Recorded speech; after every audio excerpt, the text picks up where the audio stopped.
புலம்பல் தீர்க்க தரிசன புஸ்தகம் 3வது அதிகாரம் அதனுடைய 32வது வசனம். அவர் சஞ்சலப்படுத்தினாலும் தமது மிகுந்த கிருபையின்படி இறங்குவார். அல்லேலூயா. தேவனுடைய விலையேற பெற்ற நாமம் மகிமைப்படுவதாக. கர்த்தருடைய சமூகத்திலிருந்து ஆண்டவரை ஆராதித்துக் கொண்டிருக்கிறதான அன்புக்குரியவர்களே, எரேமியா இந்த புலம்பல் தீர்க்க தரிசன புஸ்தகத்தை பாடுகிற போது அவர் சொல்லுகிறார், அவர் சஞ்சலப்படுத்தினாலும் தமது மிகுந்த கிருபையின்படி இறங்குவார் என்று சொல்லி. அல்லேலூயா, அல்லேலூயா. தமது மிகுந்த கிருபையின்படியே உங்களுக்கும் எனக்கும் நம் ஒவ்வொருவருக்கும் இரக்கம் செய்கிற நம்முடைய ஆண்டவர் இந்த காலை நேரத்தில் நம்முடைய மத்தியில வந்திருக்கிறார். அவருடைய கிருபையின் பலத்தினாலே தான் நாம் இவ்வளவு நேரம் பாடவும் ஆராதிக்கவும் முடிந்தது. நாம் ஒன்றை சிந்தித்து பார்க்க வேண்டும். நம்முடைய பலத்தினாலே சத்தமிட்டு கைத்தட்டி நாம் கர்த்தரை ஆராதிப்போம் என்று சொன்னால் ஒரு சில நிமிடங்களுக்குள்ளாக நம்முடைய சரீரம் களைப்படைந்து போகும். நம்மை அறியாதபடிக்கே நாம் சோர்ந்து போவோம். ஆனால் பரிசுத்த ஆவியானவர் நம்மை ஆளுகை செய்கிற போது பரலோகத்தின் தேவனாகிய கிறிஸ்துவின் வல்லமை நம்முடைய சரீரத்தை, நம்முடைய ஆத்துமாவை, நம்முடைய சிந்தையை ஆளுகை செய்கிற போது நம்மை அறியாதபடிக்கு நாம் ஆராதித்துக் கொண்டே இருக்கிறோம். அல்லேலூயா.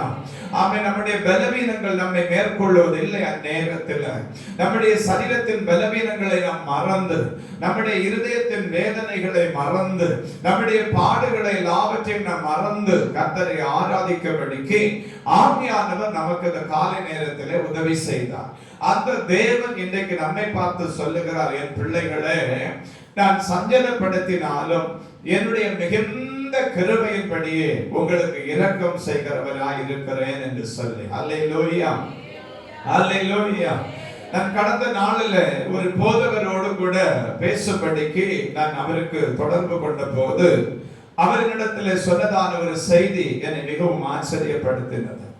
ஆமென், ஸ்தோத்திரம். என்னுடைய தொலைபேசியிலிருந்து அழைப்பை நான் கொடுத்த உடனே அந்த மனுஷன் அந்த தொலைபேசி அழைப்பை எடுத்த உடனே அவர் எனக்கு சொன்னதான காரியம் என்ன தெரியுமா? எப்பொழுதெல்லாம் நான் சஞ்சலப்பட்டு ஒடுங்கி நிற்கிறேனோ, எப்பொழுதெல்லாம் நான் தவித்து போய் தனிமைப்படுத்தப்பட்டதான ஒரு அனுபவத்தோடு நின்று கொண்டிருக்கிறேனோ, அப்பொழுதெல்லாம் உங்களுடைய போன் கால் என்னோடு கூட வந்து விடுகிறது. அவன் காதுக்கு நேராக ஆமென், ஸ்தோத்திரம், உங்களுடைய அழைப்பு வந்து விடுகிறது. உங்களுடைய அழைப்பு எனக்கு நேராக வருகிற போது என்னை அறியாதபடிக்கே என்னுடைய கண்களிலே கண்ணீர் நிரம்பி வழிகிறதை நான் உணர முடிகிறது. ஏன் நான் அப்படி சொல்லுகிறேன் என்று சொன்னால், எப்பொழுதெல்லாம் நான் சஞ்சலப்பட்டு ஒடுக்கப்பட்டு நெருக்கப்பட்டு ஊழியத்தின் பாதையிலே உண்டாகிறதான போராட்டத்தின் மத்தியிலே தனித்து தேவ சமூகத்தில் அழுது கொண்டிருப்பேனோ, அப்பொழுதெல்லாம் சரியாய் ராத்திரி என்று அல்ல, பகல் என்று அல்ல, அதிகாலை பொழுது என்று அல்ல, சரியாய் உங்களுடைய தொலைபேசி அழைப்பு எனக்கு நேராக வந்து விடுகிறது. மாத்திரமல்ல, உங்களிடத்திலிருந்து வருகிறதான இந்த வார்த்தை என்னை அநேக நேரத்தில் அவருடைய நாமத்தின் மகிமைக்காக நிறுத்தி இருக்கிறது. நான் திடனற்று கிடக்கிற நேரத்தில் நான் வேதத்தை வாசிக்கிறேன், தேவ சமூகத்தில் ஜெபிக்கிறேன், என்னுடைய அங்கலாய்ப்பு என்னை விட்டு மாற மாட்டேன் என்று சொல்லுகிறதான அளவுக்கு நான் திடனற்று போய்விடுகிறேன். அப்படிப்பட்டதான நேரத்தில் உங்களுக்குள் இருந்து தேவன் என்னோடு கூட பேசுகிறதான வார்த்தைகள் அநேக நேரத்தில் என்னை ஆறுதல் படுத்தி இருக்கிறது என்று சொல்லி, அறியப்பட்ட தேசத்தில் தேவனுடைய நாமத்தின் மகிமைக்காக பயன்படுத்தப்படுகிற ஒரு மனுஷன் இன்றைக்கு நேற்றைக்கு அல்ல, ஆண்டுகளாக உலகம் எங்கிலும் தேவனால் பயன்படுத்தப்படுகிறதான ஒரு தீர்க்கதரிசி, தேவனுடைய நாமத்தின் மகிமைக்காக ஓடுகிற ஒரு அப்போஸ்தலன் சொல்லுகிறார் இந்த வார்த்தையை. அன்புக்குரியவர்களே, இன்றைக்கு பகல் காலம் நான் அல்ல, ஆமென், கிறிஸ்துவே என்னோடு கூட இருந்து தம்முடைய தாசனை பலப்படுத்தினார், தம்முடைய தாசனுக்கு ஆறுதல் சொன்னார் என்று நான் சொல்லுவேன். மாத்திரமல்ல, அந்த தேவன் இன்றைக்கு பகல் காலம் உங்களுக்கும் சொல்லுகிறார், ஆமென், ஸ்தோத்திரம், என் இரக்கம் உங்களை தொடர்ந்து பிடிக்கும் என்று சொல்லி. அல்லேலூயா, அல்லேலூயா. ஆமென், ஸ்தோத்திரம். அவர் யாரையும் சஞ்சலப்படுத்துகிற தெய்வம் அல்ல. ஒருவேளை ஆண்டவர் தான் என்னை சஞ்சலப்படுத்தினார் என்று சொல்லுகிறீர்கள், ஆனால் இதே புலம்பல் தீர்க்க தரிசன புத்தகத்தில் நீங்கள் வாசித்ததான வசனத்திற்கு கீழா இருக்கிறதான வசனங்களை வாசித்து பாருங்களேன். அவர் மனப்பூர்வமாய் மனுபுத்திரரை சிறுமையாக்கி சஞ்சலப்படுத்துகிறது இல்லை. பாருங்க, புலம்பல்ல தீர்க்கதரிசி சொல்றாரு, அவர் மனப்பூர்வமாய் மனுபுத்திரரை சிறுமையாக்கி சஞ்சலப்படுத்துகிறது இல்லை என்று சொல்லி. ஆனாலும் அவன் இந்த புலம்பல் தீர்க்க தரிசன புஸ்தகத்தை பாடினதான இந்த தேவ மனுஷன் சொல்லுகிறான், அவர் உங்களை சஞ்சலப்படுத்தி இருப்பார் என்று சொன்னார். அவர் தம்முடைய மிகுந்த இரக்கத்தை உங்களுக்காக வெளிப்படுத்துவார். அல்லேலூயா, அல்லேலூயா. நீங்கள் ஆண்டவருடைய சமூகத்திலே வந்திருக்கிறீர்கள். நான் காலையிலே ஆண்டவருடைய சமூகத்திலே இருந்து கர்த்தரை மகிமைப்படுத்தி இந்த செய்தியை தியானித்து ஆயத்தப்படுத்தி கொண்டிருந்த போது என்னுடைய இருதயத்திலே ஒரு பாரம், ஆண்டவரே என்று சொல்லி நான் தேவ சமூகத்தில் அங்கலாய்த்துக் கொண்டே இருந்தேன். நேற்றைக்கு அதிகாலை சங்கிலி ஜெபத்திலும் நம்முடைய சபையிலே வந்து நான் ஜெபித்த போது ஆண்டவரிடத்திலே ஒரு வார்த்தை சொன்னேன், ஆண்டவரே, ஜனங்கள் சிறுமைப்படுத்தப்பட்டிருக்கிறதான ஒரு சூழ்நிலையில் அல்லவோ உம்மை ஆராதிக்க வருகிறார்கள். அவன் ஸ்தோத்திர தர்க்கத்தை வெள்ளங்கள் திருப்பப்படுகிறது போல என்னுடைய சிறையிருப்பு திரும்பும் என்று சொல்லி எதிர்பார்த்து காத்துக் கொண்டிருக்கிறதான என்னுடைய ஜனம் சிறையிருப்பில் விடுதலை பெற முடியாதபடிக்கு மறுபடியும் ஈட்டிகளினாலும் வாளுகளினாலும் குத்தப்படுகிறதான ஒரு மனுஷனை போல நோவு பெற்றவர்களாக அல்லவோ உம்முடைய ஆலயத்தில் ஓடி வருகிறார்கள். அவர்களுடைய கண்ணீர் துடைக்கப்படும்படிக்கு பரிசுத்த ஆவியானவர் தம்முடைய வார்த்தையை வெளிப்படுத்த வேண்டும் என்று சொல்லி நான் ஆண்டவருடைய சமூகத்தில் அங்கலாய்த்த போது கர்த்தர் சொன்னார், ஆமென், நான் சஞ்சலப்படுத்தினாலும் நான் என் மனதுருக்கத்தை, நான் என் இரக்கத்தை என் ஜனத்தின் மத்தியிலே வெளிப்படுத்துவேன் என்று சொல்லி. அல்லேலூயா, அல்லேலூயா. ஒரு 3 நபர்களை நான் உங்கள் மத்தியிலே சுட்டி காட்டி உங்களுக்காக ஜெபிக்க போகிறேன். வாசிக்கலாம். ஆதியாகமத்தின் புஸ்தகம் 21வது அதிகாரம் 10, 11, 12, 13 வசனங்களை வாசிக்க கேட்போம். ஆபிரகாமை நோக்கி இந்த அடிமை பெண்ணையும் புறம்பே தள்ளும், இந்த அடிமை பெண்ணின் மகன் ஈசாக்கோடு சுதந்திரவாளியாய் இருப்பதில்லை என்றால் தன் மகனை குறித்து சொல்லப்பட்ட இந்த காரியம் ஆபிரகாமுக்கு மிகவும் துக்கமாயிருந்தது. அப்பொழுது தேவன் ஆபிரகாமை நோக்கி அந்த பிள்ளையையும் உன் அடிமை பெண்ணை குறித்து சொல்லப்பட்டது உனக்கு துக்கமாயிருக்க வேண்டாம், ஈசாக்கினிடத்தில் உன் சந்ததி விளங்கும், ஆதலால் சாராள் உனக்கு சொல்வது எல்லாவற்றையும் கேள். போதுமா? ஆண்டவருக்கு மகிமை உண்டாகட்டும். இந்த ஆதியாகம புஸ்தகம் 21வது அதிகாரத்தில் நம்ம வாசிக்கிற போது தேவனுடைய திருநாம மகிமைக்காக ஆமென் ஸ்தோத்திரம், ஆபிரகாமுக்கு ஆகார் பெற்றதான குழந்தையை குறித்ததான ஒரு செய்தியை நம்ம வாசிக்கிறோம். இப்ப ஆகார் குழந்தை பெற்றெடுக்கிறாள். மாத்திரமல்ல, ஆகாருடைய பிள்ளையானவன், ஆகாருடைய பிள்ளையாக இஸ்மவேல் என்கிறவர், அந்த பிள்ளையானவன் ஈசாக்கு என்ன செய்கிறார் அப்படின்னு சொன்னா, அவன் ஸ்தோத்திரம் ஒரு வித்தியாசமான ஒரு கண்ணோட்டத்திலே பார்க்கிறார். அதாவது சிறு பிள்ளைகள் மாறி மாறி விளையாடுகிற இடத்திலே கூட தவறுதலாக மாறி மாறி செயல்படுகிறது உண்டல்லவா? அதே போல இந்த இஸ்மவேல் ஆபிரகாமுக்கு ஆண்டவர் கொடுத்ததான ஈசாக்கு இடத்துல, அதாவது ஆபிரகாமுடைய மனைவியாகிய சாராள் பெற்றதான அந்த குழந்தைய அவன் சோதனை ஏளனமா என்ன செய்துட்டான பார்த்துட்டான். இதை யாரு பார்க்கிறா அப்படின்னு சொன்னா சாரா அம்மா என்ன செய்துச்சுன்னா பாக்குது. சாரா அம்மா பார்த்த உடனே சாரா அம்மாவுக்கு பயங்கரமான கோபம் வருது. கோபத்தின் முகாந்தரம் ஆபிரகாமை கூப்பிட்டு ஆகாரையும் ஆகார் பெற்றதான அந்த பிள்ளையையும் நீர் என்ன செய்யக்கூடாதுன்னா இனி நம்ம வீட்டுல வச்சிருக்க கூடாது அப்படின்னு சொல்லி அவன் சோதர கட்டாயம் நீர் அவரை துரத்தி விடணும் அப்படின்னு சொல்லி என்ன செய்யுதுன்னா இந்த சாரா அம்மா ஆபிரகாமுக்கு கட்டளைப்படுது. இப்ப ஆபிரகாம் இந்த வார்த்தையை கேட்ட உடனே தன் பிள்ளை நிமித்தம் என்ன செய்யறாருன்னா மிகவும் துக்கப்படுகிறார். அல்லேலூயா, அல்லேலூயா. மிகவும் துக்கப்படுகிறார். மிகவும் துக்கப்பட்டிருக்கிற நேரத்துல கர்த்தர் ஆபிரகாமோடு என்ன செய்யறாருன்னா பேசுகிறார். ஆபிரகாமே, சாராள் சொல்வது எல்லாவற்றையும் நீ என்ன செய் அப்படின்னு சொல்லி தேவனுடைய உத்தரவு வருகிறது. தேவனுடைய உத்தரவு வந்த உடனே ஆபிரகாம் என்ன செய்யறார் அப்படின்னா ஒரு துருத்தி தண்ணீரையும் கொடுத்து ஆகாரின் பிள்ளை என்ன செய்துட்டாருன்னா அனுப்பி வச்சிட்டார். பிரைஸ் எல்லாம் ஹalleluya. ஒரு துருத்தி தண்ணீரை கொடுத்து ஆகாரின் பிள்ளை என்ன செய்துட்டார்னு அனுப்பி வச்சிட்டார். ஆபிரகாமுடைய இருதயத்துல ஒரு சஞ்சலம், ஆபிரகாமுடைய வாழ்க்கையில ஒரு துக்கம் வந்துச்சு. அவர் சஞ்சலப்படுத்தினாலும் தம்முடைய மகா பெரிய கிருபையின் படி உங்களுக்கு இரக்கம் செய்கிற தேவன் ஆபிரகாமுக்கு இரக்கம் செய்தாரா இல்லையா என்பதை நாம் வேதத்திலிருந்து அறிய வேண்டும். வாசிக்கலாம். அதே ஆதியாகமத்தின் புத்தகம் 21வது அதிகாரம் அதனுடைய 18வது வசனத்தை நாம் வாசிக்க கேட்போம். நீ எழுந்து பிள்ளையை எடுத்து அவனை உன் கையினால் பிடித்துக் கொண்டு போ, அவனை பெரிய ஜாதியாக்குவேன் என்றார். அல்லேலூயா. பாருங்க, ஆபிரகாம் வனாந்தர மார்க்கமாக ஆகாரையும் ஆகார் பெற்றதான குழந்தை என்ன செய்தாச்சுன்னா அனுப்பியாச்சு. அப்ப அனுப்பினதற்கு பிறகு இங்க வனாந்தரத்தில் இன்னொரு காரியம் கூட நடக்கிறது. அந்த இடத்துல ஆவியானவர் பரலோகத்தின் தேவனாகிய கிறிஸ்து இந்த ஆகாரோடு கூட இடைப்படுகிறார். ஆகாரோடு கூட இடைப்பட்டு நீ எழுந்து ஒரு பிள்ளையை கைப்பிடித்து நடத்தி கொண்டு போ, அவனையும் பெரிய ஜாதியாக்குவேன் என்று சொல்லி ஆகாருக்கு ஆண்டவர் வாக்கு கொடுக்கிறார். இன்றைக்கு தேசம் எல்லாம் பறந்திருக்கிறதான ஒரு பெரிய பலத்த ஜாதி யாது அப்படின்னு சொல்லி நீங்க விசாரித்தீங்கன்னா இஸ்மவேல் என்கிறதான சந்ததி. அல்லேலூயா.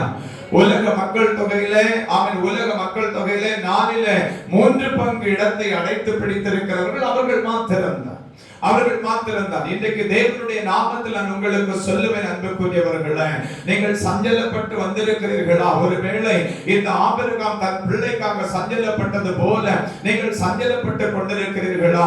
உங்கள் சஞ்சலத்தை மாற்றும்படி தேவனுடைய இரக்கம் ஆபிரகாமுக்கு வெளிப்பட்டது மாத்திரமல்ல, ஆபிரகாமுக்கு ஸ்தோத்திரம் வெளிப்பட்ட அதே இரக்கம் ஆகாருக்கும் வெளிப்பட்டது.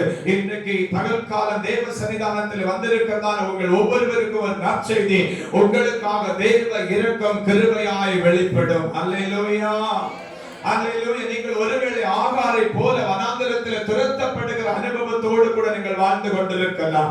எனக்கு சமாதானம் இல்லை என்று சொல்லுகிறதான வார்த்தை உங்களுக்குள்ளே அதிகமாய் வெளிப்பட்டு கொண்டிருக்கலாம். உங்கள் கண்ணீரின் துளிகளை துடைத்து துடைத்து நீங்கள் பார்க்கிறீர்கள். ஆனாலும் உங்கள் கண்ணீர் துளிகள் துடைத்தாலும் நின்று போகாத அளவுக்கு உங்கள் கண்கள் ஸ்தோத்திரம் ஒவ்வொரு நாளும் அழுது கொண்டிருக்கிற ஒரு அனுபவம் உங்களுக்கு இருக்கலாம். உங்கள் எல்லாருக்கும் ஒரு நற்செய்தி இன்றைக்கு பகல் காலம் கடந்து வருகிறது. ஆபிரகாமுடைய சஞ்சலத்தை மாற்றினவர் உங்கள் சஞ்சலத்தை மாற்றுவார். அவர் தம்முடைய மிகுந்த இரக்கத்தை உங்களுக்காக கட்டளையிடுவார். நீங்கள் தோற்று போவதில்லை. கர்த்தருடைய பிள்ளையே, நீங்கள் பிழைத்திருக்கும்படி ஆண்டவர் உங்களை ஆசீர்வதிப்பார். நீங்கள் நிச்சயமாகவே தேவனுடைய நாமத்தின் மகிமைக்காக ஒரு பெரிய ஜாதியாய் மாற்றப்படுவீர்கள். அல்லேலூயா. நீங்கள் நிச்சயமாகவே தேவனுடைய நாமத்தின் மகிமைக்காக ஒரு பெரிய ஜாதியாய் மாற்றப்படுவீர்கள். நீங்கள் சோர்ந்து போக வேண்டாம், நீங்கள் தொடரற்று போக வேண்டாம். ஐயோ, என் ஆண்டவர் என்னை கைவிட்டு விடுவாரோ என்கிறதான வார்த்தை உங்களுக்கு வேண்டாம். ஆமென். நான் உங்களுக்கு இன்றைக்கு தீர்க்க தரிசனமாய் சொல்லுகிறேன், நீங்கள் எந்தெந்த இடத்திலே அவமானப்படுத்தப்படுகிறீர்களோ, எந்தெந்த இடத்திலே திரட்டி அடிக்கப்படுகிறீர்களோ, அந்தந்த இடங்களிலே ஆண்டவர் உங்கள் தலைகளை மறுபடி உயர்த்தி நிறுத்துவார். நீங்கள் வெட்கப்பட்டு போவதில்லை. உங்கள் சத்துருக்களுக்கு மத்தியில் உங்களுக்கு இந்த விருந்துக்கு ஆயத்தமாகிறது. உங்கள் தலையை கர்த்தர் எண்ணெயால் அபிஷேகம் பண்ணுவார். ஆமென். நெறிந்த நாமலை முறியாதவரும் மங்கி எரிகிற திரியை அணைக்காமலும் நியாயத்துக்கு ஜெயம் கிடைக்க செய்கிற கர்த்தர் உங்கள் கரங்களை பற்றிக் கொள்ளுகிறார். இன்றைக்கு உங்கள் கரங்களை பற்றிக் கொள்ளுகிறார். நீங்களுடைய இந்த உள்ளத்தோடு தேவனுடைய சமூகத்தில் வந்திருக்கிறீர்கள். மணல் பாரமா இருக்கிறது போல பாரம் நிறைந்த இதயத்தோடு கூட ஆண்டவருடைய சமூகத்தில் வந்திருக்கிறீர்கள். ஆண்டவரை பார்த்து கேட்டீர்கள், ஆண்டவரே, என் சஞ்சலம் இவ்வளவு பெரிதா இருக்கிறதே என்று சொல்லி நீங்கள் கேட்டீர்கள். உங்கள் சஞ்சலத்தை அறிந்திருக்கிறதான கர்த்தர், உங்கள் துக்கத்தை அறிந்திருக்கிறதான கர்த்தர், உங்கள் சஞ்சலத்தை உங்கள் துக்கத்தை உங்களை விட்டு மாற்றி உங்களை ஆசீர்வதிக்கும்படி இன்றைக்கு பகல்காலம் உங்கள் மத்தியிலே வந்திருக்கிறார். அவர் உங்களை வெறுமையாய் அனுப்புவதில்லை. அவருடைய சமூகத்தில் வந்திருக்கிறதான நீங்கள் தனித்திடப்பட்டு போவதில்லை. நீங்கள் கடன்காரர்களாக வாழுவதில்லை. நீங்கள் ஆமென் தேவனால் ஆசீர்வதிக்கப்படுவீர்கள். உங்கள் கைகளின் பிரயாசத்தை கர்த்தர் ஆசீர்வதிப்பார். ஆமென். நீங்கள் நன்மையை கட்டாயம் தேவன் நாமத்திலே அனுபவிப்பீர்கள் அன்புக்குரியவர்களே. அல்லேலூயா. அவர் உங்களை ஆசீர்வதிப்பார். ஆபிரகாமுடைய சஞ்சலம் நீங்கி போகும்படி ஆபிரகாமுக்கு தயை செய்த கர்த்தர், ஆபிரகாமுக்கு இரக்கம் பாராட்டின கர்த்தர், இன்றைக்கு இந்த காலை நேரத்தில் வந்திருக்கிறதான உங்களுக்கும் அவர் இரக்கம் பாராட்டுகிறார். அல்லேலூயா. வாசிக்கலாம் இன்னொரு வேத வசனத்தை கூட.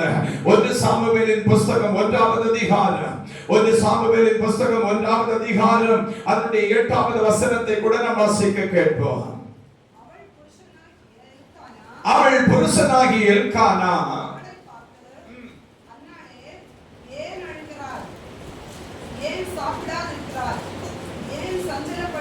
ஏன் சஞ்சலப்படுகிறாய்?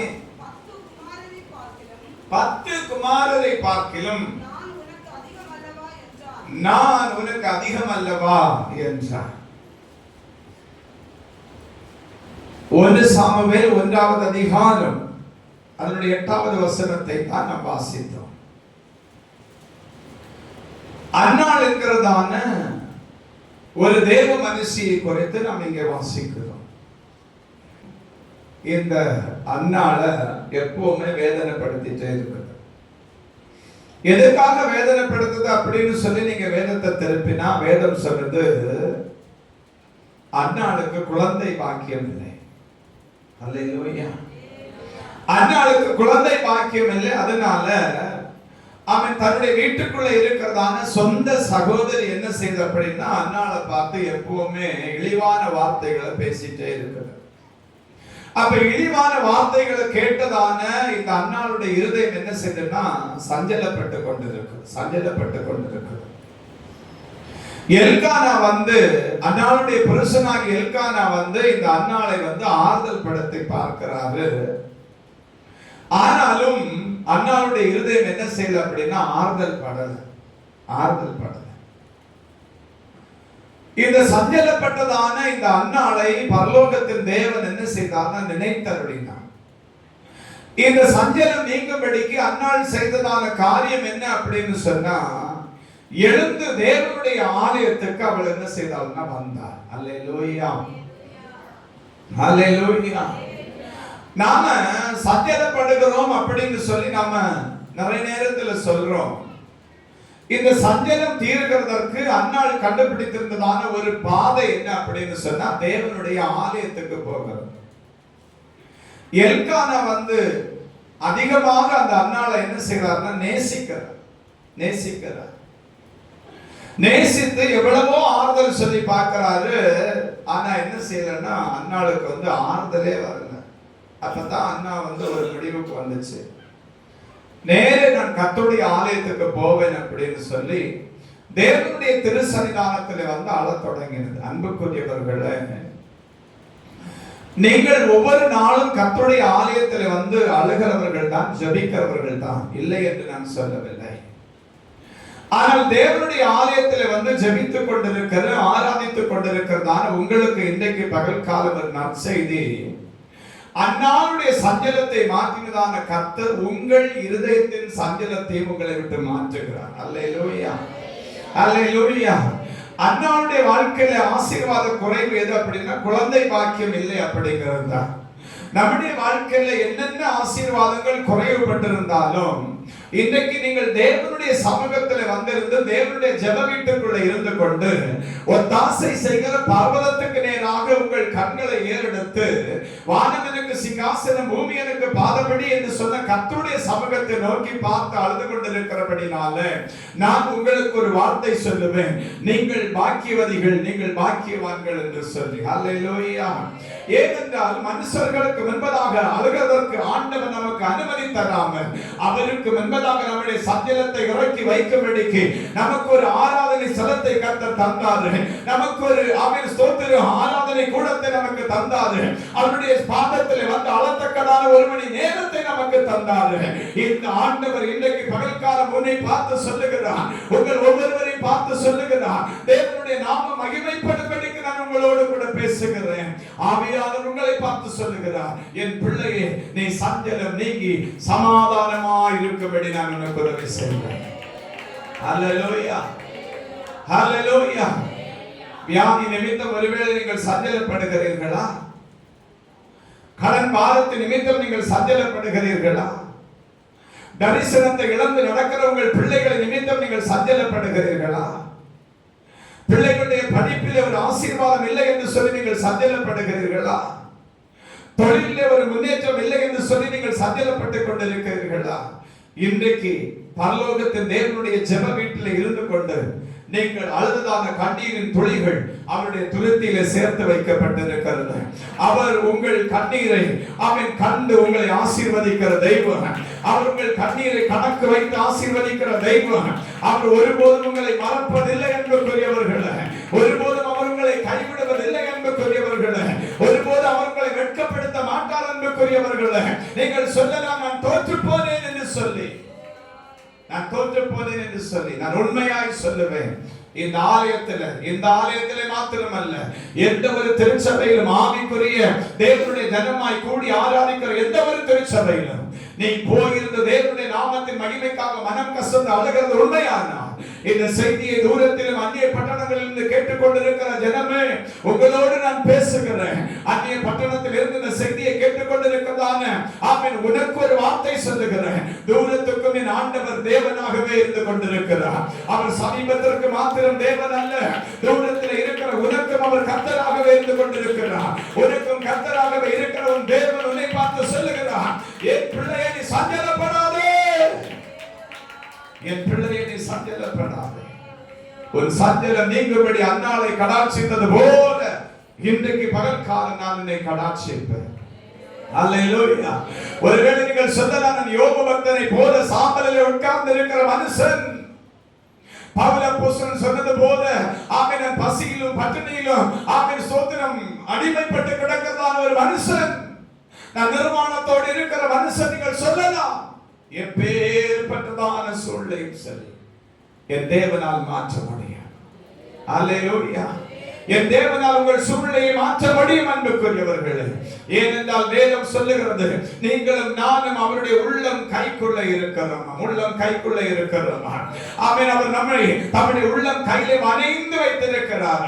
நம்மை அவர் தம்முடைய உள்ளம் கையிலே வணைந்து வைத்திருக்கிறார். ஒரு பிசாசும் அவருடைய உள்ளம் கையில போய் நம்மளை அழிக்க முடியாது. அல்லேலூயா. மோசேயை கர்மலை வெடிப்பிலே கொண்டு போய் நிறுத்தி தமது கரத்தினாலே மூடி பாதுகாத்தது போல நம்மை பாதுகாக்கிற பரலோகத்தின் தேவன் இந்த நாட்களில் உங்களோடு கூட வருகிறார் என்பதற்குரியவர்களே.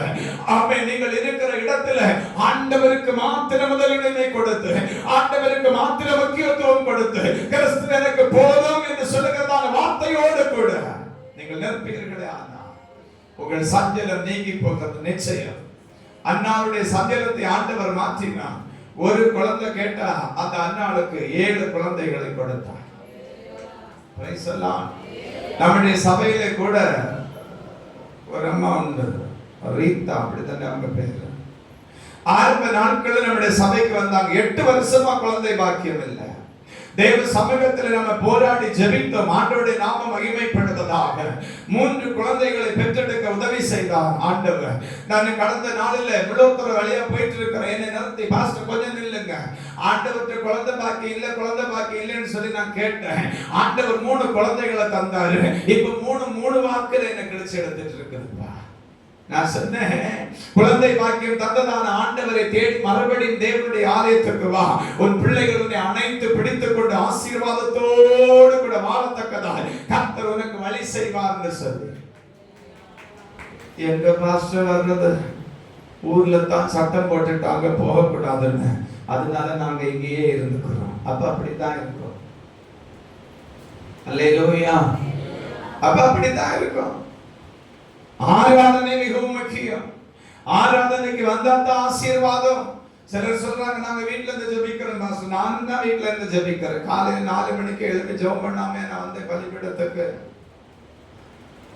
நானும் தான் வீட்டுல இருந்து ஜெபிக்கிறேன். வீடு எல்லாருக்கும் உண்டு, எல்லாரும் வீட்டுல இருந்து ஜெபிக்க வேண்டியது. ஆனா பரிசுத்த ஆராதனை ஒன்று உண்டு. தேவ ஜனங்கள் தேவனுடைய ஆலயத்துல வந்து கர்த்தரை ஆராதிக்கணும் அப்படிங்கிற நியமம். அந்த நியமத்தை வந்து நாம மறந்துட்டு, அந்த நியமத்தை வந்து நாம ஏற்றுக்கொள்ளாம நாம தலை குத்தி நின்னாலும் சரி. பழைய காலத்துல அவன் முனிவர்கள் எல்லாரும் ஊசி மேல தவம் இருப்பாங்க. அப்படி நீ தவம் இருந்து ஜெபம் பண்ணாலும் சரி, உனக்கு ஜெபத்துக்கு ஒரு பதில் வரும், முட்டை மார்க் வரும், முட்டை மார்க் வரும். ஆலயத்துக்கு போகணும், கர்த்தருடைய ஆலயத்துக்கு வரணும். ரட்சிக்கப்பட்டவங்க, ஞானஸ்நானம் எடுத்தவங்க, எந்தெந்த ஆலயத்தில் நீங்க மூழ்கி ஞானஸ்நானம் எடுத்தீங்களோ, எந்த பரிசுத்தவான்கள் தேவ பிள்ளைகள் உங்களுக்காக ஜெபித்தாங்களோ அந்த ஆலயத்தில் வந்து முழங்கால் படியிடணும். உனக்கு பலவீனமா இருந்தா நீ உட்கார்ந்து கொள்ளலாம், அது ஒண்ணும் தவறில்ல, அது ஒண்ணும் தவறில்ல. ஆலயத்துக்கு வரணும், ஆலயத்துல வந்து கர்த்தரை நோக்கி அழணும். அன்னால் வீட்டுல தான் இருந்துச்சு. 10 குழந்தைகளை பார்க்கலாம். அந்த எல்கானா சொல்றாரு, 10 பிள்ளைகளை பார்க்கலாம், நான் உனக்கு அருமையானவன் அல்லவா அப்படின்னு சொல்லி. அப்ப 10 ஒரு குழந்தைக்கு ஒரு வருஷம் முடிச்சு பார்த்திருந்தாலும் 10 வருஷம் தாண்டிடுச்சு. என்னைக்கு அவள் ஆலயத்துக்கு வந்தாளோ அன்னைக்கு தான் சஞ்சலம் நீங்கிச்சு.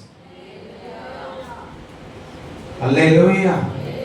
அதனால ஆலயத்துக்கு வரணும். ஆலயத்தை மறக்கிறவங்க கர்த்தர் மறப்பார், கர்த்தர் மறப்பார். நீ அபிஷேகம் பெற்றிருந்தாலும் சரி, அந்நிய பாஷை பேசினாலும் சரி, இன்னைக்கு நான் தேவனுடைய நாமத்திலே ஊழியக்காரன் நின்று சொல்றேன், உனக்குள்ள இருக்கிறதான ஆவியின் அபிஷேகம் போய், நீ சொல்ற தீர்க்க தரிசனம் போய், நீ காண்கிறதான தரிசனம் போய், கர்த்தரை ஆராதிக்கிறதுக்கு மனம் இல்லாம திருச்சபைக்கு இப்ப கிடக்கல நீ அவன் சோத்திர ஹேண்டிகேப்ட் இல்ல, உன்னை தூக்கிட்டு தான் வந்து சபைக்குள்ள கொண்டு வரணும் அப்படிங்கறதான சூழ்நிலை உனக்கு இல்ல. உனக்கு நடக்க முடியும். உன்னுடைய பலனை ஆண்டவர் உன்னுடைய சரீரத்தில் வைத்திருக்கிறாரு.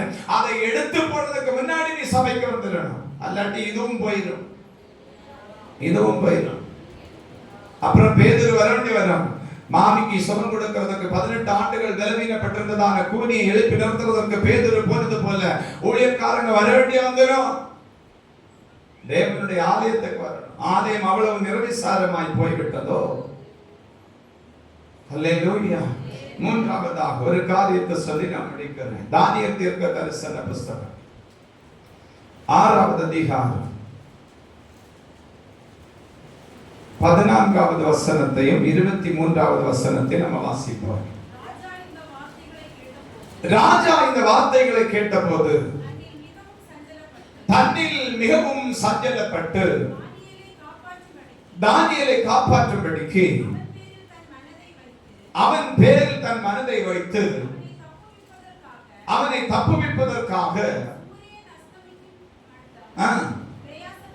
பிரயாசப்பட்டுக் கொண்டிருந்தான். பாருங்க, இந்த தரிவு ராஜாவை குறித்து நம்ம வாசிக்கிறோம். தானியேல் எங்க இருக்கிறாருன்னா பாபிலோன் தேசத்துல இருக்கிறார். இப்ப பாபிலோன் தேசத்துல இருக்கிறதான எல்லா ஜனங்களும் சேர்ந்து, அதாவது தரிவு ராஜாவுக்கு கீழே இருக்கிறதான எல்லா அதிபதிகளும் சேர்ந்து ராஜாவுக்கு ஒரு ஆலோசனை கொடுத்தாங்க. என்ன ஆலோசனை அப்படின்னா, 30 நாள் வரைக்கும் ராஜாவை உண்மை தவிர வேறு ஒரு காலம் ஒருத்தரை என்ன செய்யக்கூடாதுன்னா வணங்கக்கூடாது. அப்படி யாராச்சும் வணங்கினாங்கன்னா அவங்களை என்ன செய்யணும்னா சிங்க கபில போடணும் அப்படின்னு சொல்லி ராஜா கிட்ட ஆலோசனை கொடுத்து, ராஜா கிட்ட அவன் சோத்திர ஒரு பத்திரத்தை எழுதி சிக்னேச்சர் போட்டு வாங்கிட்டாங்க. இது பாபிலோன் தேசம் எல்லாம், பாபிலோன் மாகாணம் எல்லாம் என்ன செய்யப்பட்டாச்சுன்னா தெரிவிக்கப்பட்டாச்சு.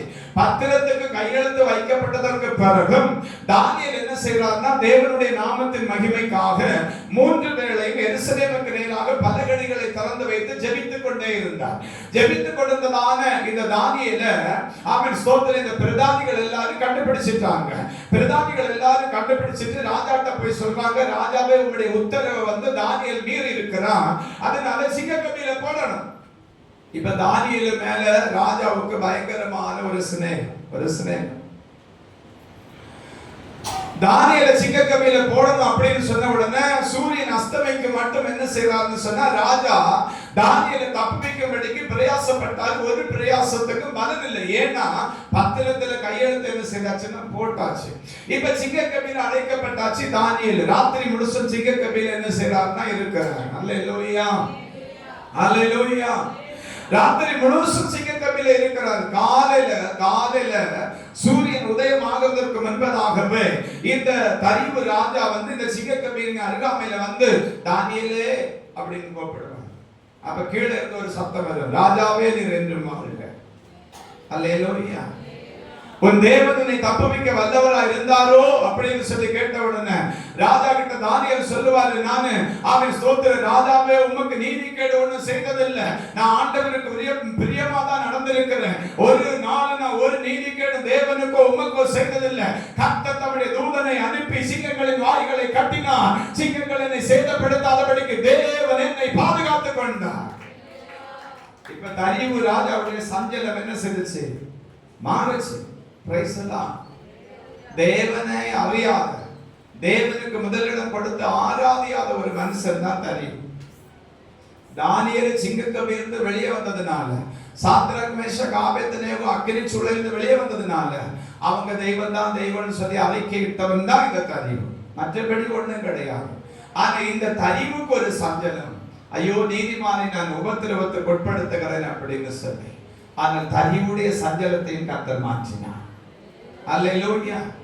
தரிவுடைய சஞ்சலத்தை கர்த்தர் மாற்றினார். மாத்திரமல்ல, அந்த ஆண்டவர் இன்னொரு காரியத்தை கூட செய்தார். என்ன அப்படின்னு சொன்னா, யாரெல்லாம் சிங்கக்கவிலிருந்து தானியேலை போடணும்னு சொன்னாங்களோ அவங்க எல்லாரையும் கூட்டிட்டு வர சொன்னாரு ராஜா. அவங்க எல்லாரையும் மாத்திரமல்ல, அவங்களுடைய மனைவியும் பிள்ளைகளையும் கூட்டிட்டு வர சொன்னார். பிள்ளைகளையும் கூட்டிட்டு வர சொன்னார். அல்லேலூயா. நாங்க வந்து அழிச்சிடுவோம் அப்படின்னு சொல்றாங்க.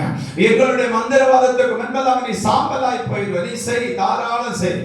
அவன் சோதரம், நீ இன்னைக்கு செய்யறது தானே நாளைக்கு உன் வீட்டுக்கு பலனாய் மாற போகிறது என்பதை நீ மறந்து போகாதே. அல்லேலூயா.